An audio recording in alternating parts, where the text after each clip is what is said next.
Dua tayar yang sama tetapi harga jauh beza. Korang pernah tak mengalami masalah beli tayar harga dia jauh beza? Contoh korang beli 800, beli tempat lain 600 saja. Kenapa jauh beza sangat? Korang tak tahu kan? So hari ni Wan Cina datang ke kilang tayar Kit Long Tayar. Diorang adalah official distributor untuk jenama Pirelli dan juga banyak jenama lain.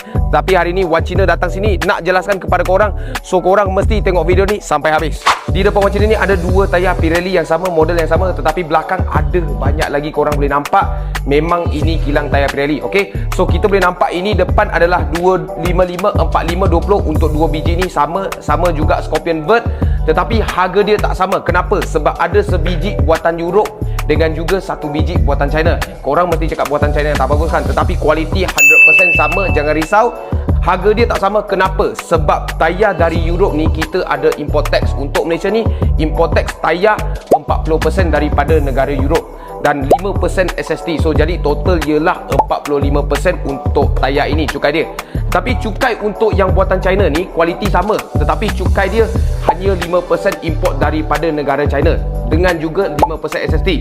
So total adalah 10% untuk tayar buatan China saja. Korang boleh nampak beza dia. Untuk ini adalah 45, ini adalah 10 saja. Beza 35%. Dah jauh beza berapa harga dia. Korang cuba fikir, satu tayar untuk Europe ni 1,000, tetapi untuk yang China ini baru 600 saja. Bayangkan berapa jauh beza harga dia. Jadi inilah solusi ataupun jawapan kepada korang yang tak faham kenapa harga tayar tu jauh beza. So itu saja untuk video kali ini. Korang dah faham ke kenapa harga dia jauh beza untuk tayar korang? Kalau korang suka video ini, tolong like, share dan komen dekat bawah apa yang korang nak tengok seterusnya. Macam biasa, cara ni cari Wan Cina. Thank you guys.